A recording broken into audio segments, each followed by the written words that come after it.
Today we are going to discuss the carbohydrates.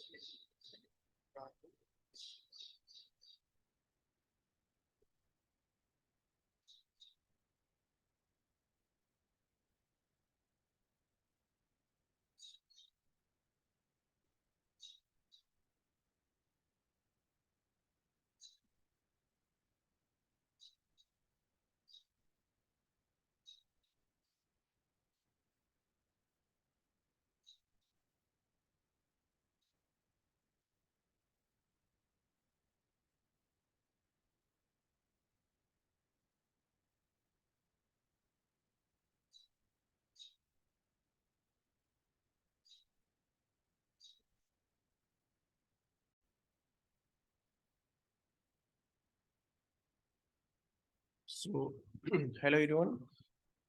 We will discuss the factor that affects the reaction rate. Okay, so it is very important topic of chemical kinetics. So, area of chemistry that is concerned with the speed.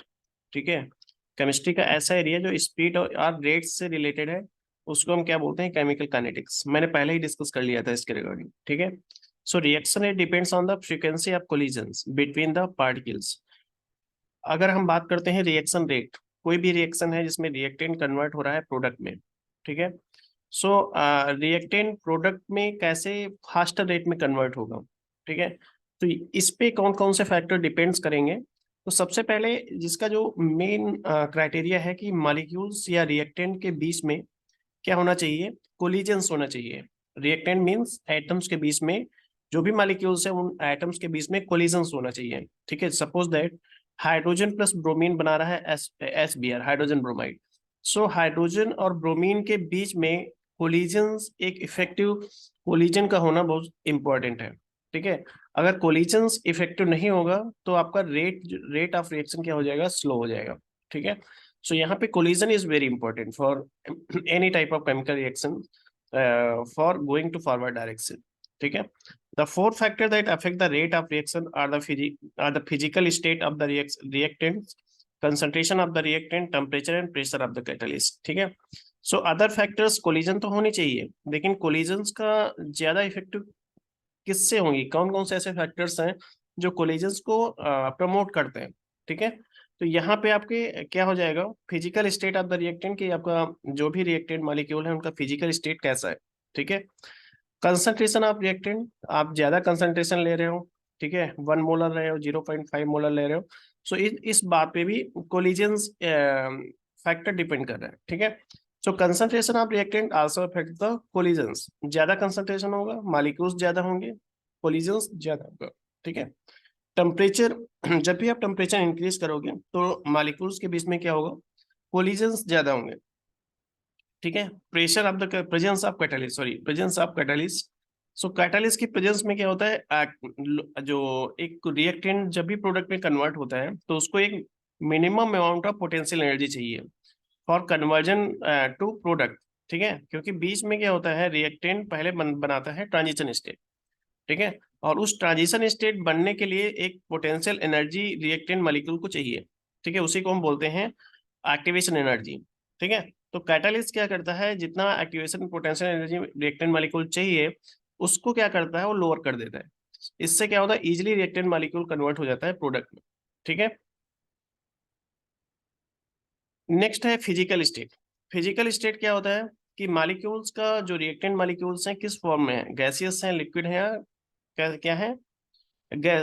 Solid है। ठीक है, so reaction occur fastest when the molecules are colliding quickly. So molecules के बीच collision ज्यादा important है। ठीक है, और इसके लिए और ज्यादा इंपॉर्टेंट है कि जो भी रिएक्टेंट है वो एक ही फेज में होनी चाहिए। ठीक है, so when the reactant are the same state of matter, reaction tends to occur faster. इससे क्या होता है? रिएक्शन रेट फास्टर होता है। When a solid has a larger surface area, a reaction proceed faster. जब भी सरफेस एरिया ज्यादा होता है रिएक्टेंट मॉलिक्यूल का या सॉलिड मॉलिक्यूल्स का, ठीक है, एरिया हमेशा सॉलिड मॉलिक्यूल्स का भी होगा। ठीक है, और ये इंक्रीज होता है बाय क्रशिंग। अगर आप क्रश करते हो तो एरिया क्या होता है? सॉलिड का बढ़ जाता है, तो रिएक्शन क्या हो जाता है? फास्टर रेट में हो जाता है, क्योंकि कोलिजन्स वहां पे इफेक्टिव कोलिजन्स होगा। कंसंट्रेशन की बात करते हैं तो जितना ज्यादा कंसंट्रेशन होता है, कंसंट्रेशन मतलब मॉलिक्यूल कितना ज्यादा है, कितना हायर कंसंट्रेशन है, तो ये आप देख सकते हैं फिगर, इसमें मेंशन है कि मॉलिक्यूल्स का कंसंट्रेशन क्या है? ज्यादा है। इसमें कम है, तो जितना ज्यादा होगा उतना ज्यादा कोलिजन्स होगा, कोलिजन्स ज्यादा होने से क्या होगा, रिएक्शन फास्टर रेट में होगी, ठीक है, रेट ऑफ रिएक्शन क्या होगा, मोर हो जाएगा. So most chemical reaction proceed faster the concent if the concentration of one or more of the reactant is increased. The increase in reaction rate is due to an increase of collisions of the particles. ठीक है, तो low concentration में collisions कम होगा क्योंकि molecules वहां पे reactant molecules कम है. Higher concentration में मोर कोलिजन्स होगा क्योंकि नंबर ऑफ मॉलिक्यूल्स क्या है, ज्यादा है. ठीक है. टेम्परेचर की बात करते हैं तो the rate of a chemical reaction increases temperature increases. जितना ज्यादा टेम्परेचर इंक्रीज करोगे कोलिजन्स ज्यादा होंगे, केमिकल रिएक्शन का रेट क्या होगा, फास्टर होगा.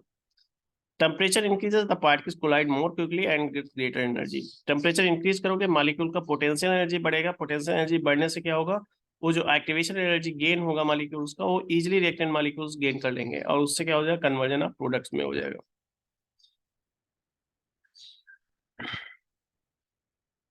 कैटालिस्ट देखते हैं, catalyst speed up the reaction rate. अब कैटालिस्ट मैंने पहले ही डिस्कस कर लिया है कि ये चेंजिंग द मैकेनिज्म, जो एक्टिवेशन एनर्जी रिएक्टेंट मॉलिक्यूल को चाहिए उसको क्या करते हैं, लोअर लोअर कर देते हैं. इससे क्या होगा, रिएक्टेंट प्रोडक्ट में बहुत जल्दी कन्वर्ट हो जाएगा. ठीक है. इसमें एक और, इसमें आप फिगर देख सकते हो, इसमें एक है होमोजेनस, दूसरा है हेट्रोजेनस. होमोजेनस में फेज आपका सेम रहेगा, हेट्रोजेनस में फेज आपका डिफरेंट रहेगा. तो कैटालिस्ट आपके टू टाइप्स के होते हैं, एक होता है होमोजेनस, एक होता है हेट्रोजेनस. सो रिएक्शन रेट आप देख सकते हो, graph concentration versus the time in which reactant, this is the reactant. Reactant क्या होता है, यहाँ पे कंसंट्रेशन रिएक्टेंट का जितना कम होगा उतना प्रोडक्ट का कंसंट्रेशन ज्यादा होगा, मींस रिएक्शन आपका फॉरवर्ड डायरेक्शन में जाएगा. So speed of the chemical reaction is reaction rate is change in the concentration of reactant or product per unit time. The units of molarity is per second. Molar per second, molar क्या होता है, mole per litre होता है, तो mole litre inverse second inverse हो जाएगा. Reaction rates क्या होता है, the rate of reaction can be expressed as either disappearance of the reaction और appearance of the reaction. Reaction rate हमेशा ए अगर बना रहा है बी, तो इसका जब भी डिसअपीयरेंस होगा तो बी का अपीयरेंस होगा.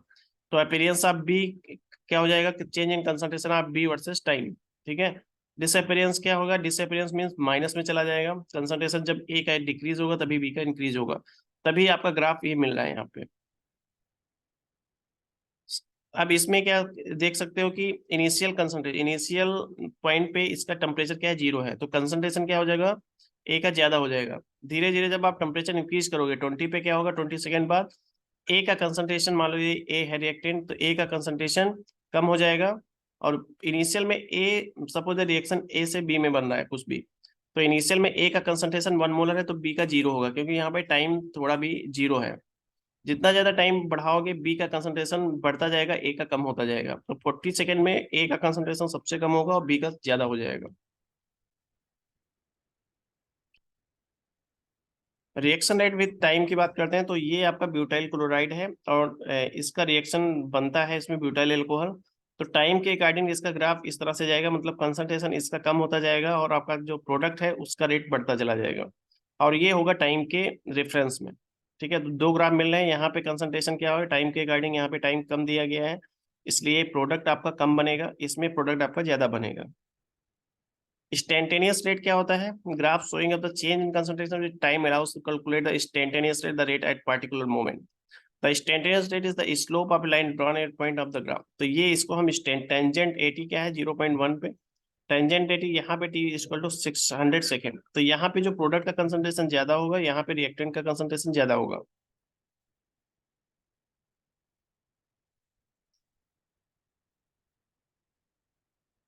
Initial rate is the instantaneous rate at T equal to 0. Initial rate मतलब क्या है, 0 सेकेंड में प्रोडक्ट का कन्वर्जन, प्रोडक्ट का रिएक्टेंट प्रोडक्ट में कन्वर्ट ही नहीं होगा, क्योंकि जितना ज्यादा आप टाइम दोगे उतना ज्यादा प्रोडक्ट में कन्वर्ट होगा. तो टी इक्वल टू 0 पे क्या होगा, रिएक्टेंट का कंसंट्रेशन में कोई चेंज नहीं होगा. ठीक है, मतलब बी कुछ भी नहीं बनेगा. तो यहाँ पे टाइम के अकॉर्डिंग, यहाँ पे टाइम क्या है 0.0, तो ब्यूटाइल क्लोराइड 1 कंसंट्रेशन है. टाइम जितना ज्यादा इंक्रीज करोगे आपका कंसंट्रेशन ए का आपका कम होता जाएगा, एवरेज रेट क्या हो जाएगा, यहाँ पे बढ़ता चला जाएगा. ठीक है. ये बहुत सारे एक्सरसाइज हैं, आप देख सकते हो किस कॉन्सेप्ट पे है. स्टिचियोमेट्री देख लेते हैं. सपोज जनरल रिएक्शन दिया गया है, कॉफिशिएंट स्मॉल ए है, तो जब भी आप रिएक्शन रेट लिखोगे इसमें हम रिएक्टेंट को हम क्या करेंगे, डिसअपीयरेंस हो रहा है इसलिए माइनस साइन लगा रहे हैं, तो ये फ्रैक्शन में चले जाएंगे. 1/a change in concentration of A upon T. change in concentration of B upon T, change in concentration of C upon T, change in concentration of D upon T। ठीक है, तो इस तरह से आप स्टिचियोमेट्री टाइप का रिएक्शंस इस तरह से डिनोट किया जाएगा। प्रैक्टिस एक्सरसाइज है, देख लो आप लोग। अब रेट ला, अगर हम कोई भी केमिकल इक्वेशन लिखते हैं, सपोज दिस वन लिखा, तो रेट किस पे डिपेंड करेगा? ए की power, rate is directly proportional ए की पावर m, b की पावर n। ठीक है, तो यहाँ पे m n, तो रेट क्या हो जाएगा? k a m। ठीक है, इसको ऐड करोगे m प्लस n, ये आपका क्या हो जाएगा? k is the rate constant. Order निकालोगे तो m प्लस n ऐड करके निकालोगे।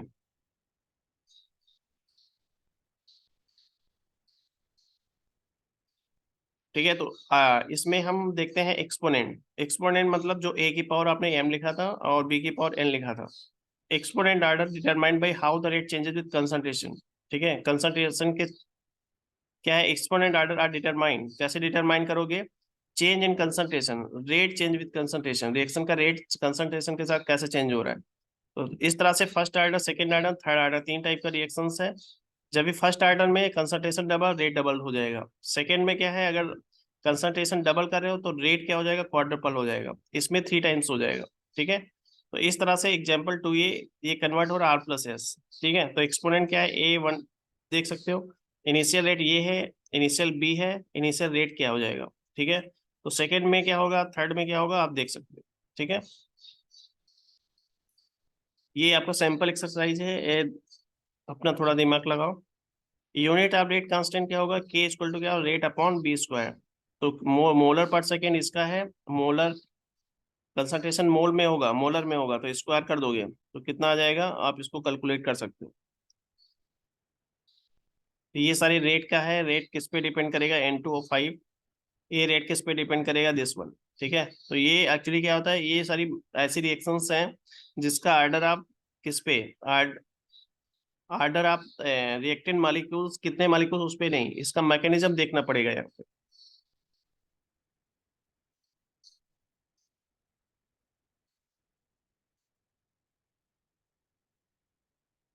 जीरो ऑर्डर का ग्राफ आप देख सकते हो। Zero order change in concentration of reactant will have no effect. ठीक है, तो जीरो ऑर्डर में क्या? Changing the concentration of reactant will have no effect. The rate of reaction depends on the concentration but the rate constant does not.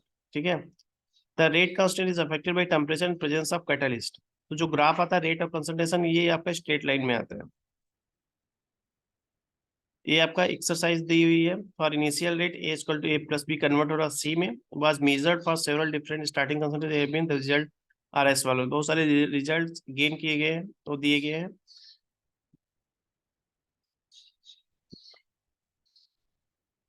ठीक है, तो ये सारी प्रैक्टिस है, आप इसको देख सकते हो।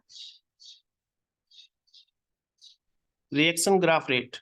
ठीक है, तो ये हम this is the actually it is very important for a second order reaction. तो ग्राफ जाएगा 1/A0 initial concentration of A with time t, तो स्लोप आपका माइनस के जाता है। तो ये अगर यहाँ से ये जो वाई एक्सिस है, ये एक्स एक्सिस है, ये वाई एक्सिस, अगर बॉटम से थोड़ा ऊपर जा रहा है तो ये आपका रिएक्शन रेट कौन सा हो जाएगा? Second order reaction.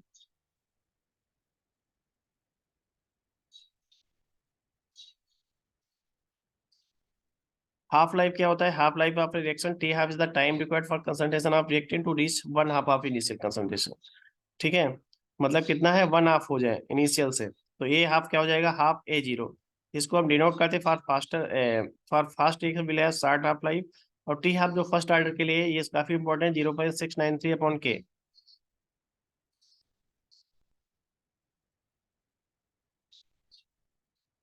ठीक है, जो इंपॉर्टेंट है मैंने उसको डिस्कस कर दिया। टेम्परेचर एंड रेट, जब भी इंक्रीज करोगे टेम्परेचर, रेट बढ़ेगा। क्यों बढ़ेगा? क्योंकि कोलिजन्स मॉलिक्यूल के इफेक्टिव कोलिजन्स बढ़ जाते हैं। कोलिजन मॉडल मॉडल कहता है कि जब भी आप, collision model is based on the idea that particle must collide in order to react. ठीक है, greater the number collision greater the reaction rate, जितना ज्यादा कोलिजन्स होगा उतना क्या होगा? रिएक्शन रेट फास्टर होगा। आज concentration of reactant decreases, number of collisions decreases. Concentration जितना डिक्रीज करोगे कोलिजन्स उतना डिक्रीज हो जाएंगे। ये आपका कोलिजन मॉडल है एंड इफेक्टिव कोलिजन यहाँ पे दिखाया गया है कि मॉलिक्यूल्स के बीच में क्या होना चाहिए? Reactant effective collision. Effective collision से क्या होगा? एनर्जी ज्यादा बढ़ेगी, वो एनर्जी हेल्प करेगी for gaining the activation energy, जिससे रिएक्टेंट मॉलिक्यूल इजिली प्रोडक्ट में कन्वर्ट हो जाएगा। एक्टिवेशन एनर्जी क्या होता है? तो एक्टिवेशन एनर्जी मैंने बोला था, रिएक्टेंट मॉलिक्यूल को एक पोटेंशियल एनर्जी चाहिए इफेक्ट, तो उसको बोलते हैं एक्टिवेशन एनर्जी। तो ये आपका पैराबोलिक एक ग्राफ बताया गया है कि इस तरह से पहले गेन करेगा रिएक्टेंट मॉलिक्यूल एक्टिवेशन एनर्जी, फिर कन्वर्ट होगा प्रोडक्ट में, ठीक है, और इसको हम बोलते हैं ई एक्टिवेशन एनर्जी। ओरिएंटेशन फैक्टर मतलब कोलिजन जब भी रिएक्टेंट मॉलिक्यूल्स के बीच होगा वो इफेक्टिव होना चाहिए, जैसे इसमें इनइफेक्टिव है। इफेक्टिव कोलिजन्स इसमें देखो इस तरह से इफेक्टिव कोलिजन्स हुआ, ठीक है, इफेक्टिव कोलिजन से प्रोडक्ट में जल्दी रेट बढ़ेगा, प्रोडक्ट में जल्दी कन्वर्ट होगा। तो इसमें एक और चीज है ट्रांजिशन स्टेट। जब भी रिएक्टेंट मॉलिक्यूल गेन करता है potential energy, it is convert मतलब एक गेन करेगा और रीच करेगा उस एक्टिवेशन एनर्जी तक जाएगा, तो वहां पे एक पहले इंटरमीडिएट एक स्टेट बनती है, उसको हम बोलते हैं transition state. And this transition state again converted to products, ठीक है, थोड़े टाइम के लिए बनता है, -सेकेंड के लिए कुछ, then it is converted to product.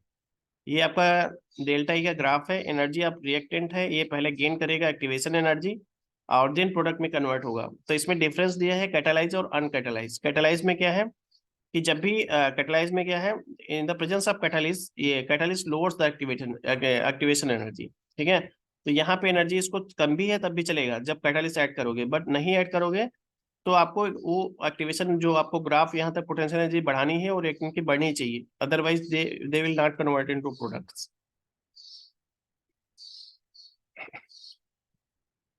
तो ये यहाँ पे एक आरएनएस इक्वेशंस है जो डिपेंड करता है 3 फैक्टर्स पे। Fraction of molecule pausing EA activation energy, molecules का कितना है, नंबर ऑफ कोलिजन्स पर सेकंड कितना हो रहा है, और fraction of collision with proper orientation, कि ओरिएंटेशन प्रॉपर में हो रहा है कि नहीं हो रहा है। ये डिनोट करते हैं k इक्वल टू ए ई की पावर माइनस ई ए अपॉन आर टी। के डिनोट करता है number of collisions that result in reactions, ठीक है। ए डिपेंड करता है total number of collisions, E A upon R T क्या है, आरएनएस इक्वेशन, ठीक है। के रेट कांस्टेंट है, ए प्री एक्सपोनेंशियल फैक्टर है, E activation energy, R gas constant, T temperature है।